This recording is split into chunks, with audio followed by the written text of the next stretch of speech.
And now, later today, Boris Johnson will again ask MPs to vote in favour of an early general election.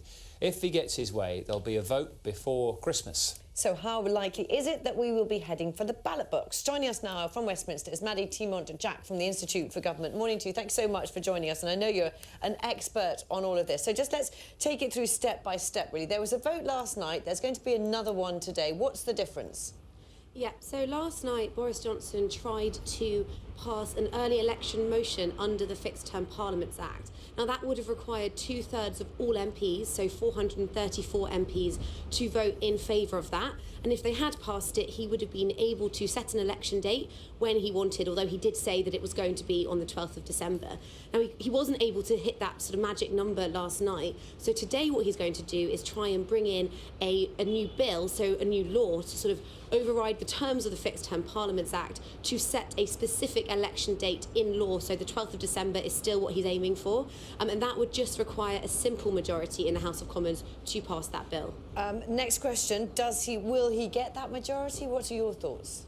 I mean, it is obviously difficult to say. The Liberal Democrats and the SNP over the weekend did say that they would be willing to back an early election, although they want the 9th of December rather than the 12th of December. I mean, yesterday during the debate, Jeremy Corbyn said one of the reasons Labour couldn't back the election motion yesterday was because he didn't trust Boris Johnson, so he wanted a date in law. So it might be harder today for Labour to not back that bill. But it is worth saying as well that because it is a bill going through the House of Parliament, it is open to amendment. So you might see an amendment go down to try and change the date to get it to that earlier date that the Liberal Democrats and SNP want. And the difference between the 9th and the 12th is, why is that so significant?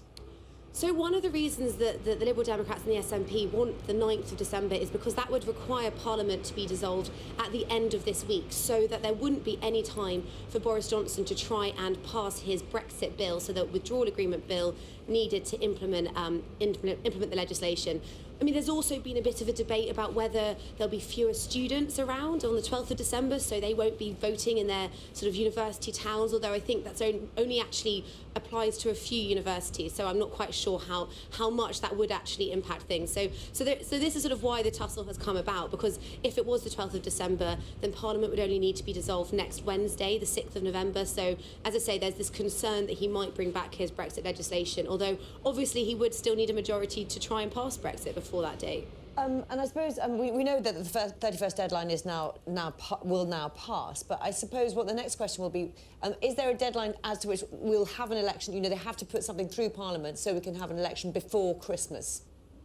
Yeah, so they would need to try, if they're going to go for the 12th of December, then they need to get this bill through before next Wednesday, before that dissolution date. I mean, the business motion on the order paper today actually would have the Commons go through all stages today, so it could go over to the Lords tomorrow. So actually, you're likely to see this legislation through by the end of this week. But that is a sort of quite tight timetable that the government is working to. And just really quickly, you may not know the answer to this question, how often do we have a sort of Christmas general election?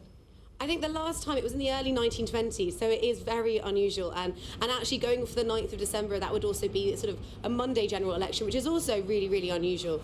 And that part of that reason is just because, you know, the days are shorter, so it makes it more difficult campaigning. There's a bit of a concern people don't get out to vote as much because, again, because of the sort of shorter, colder days. But yeah, it is highly unusual. Always really good to talk to you. Maddy Thimont Jack, thank you so much. Thank you.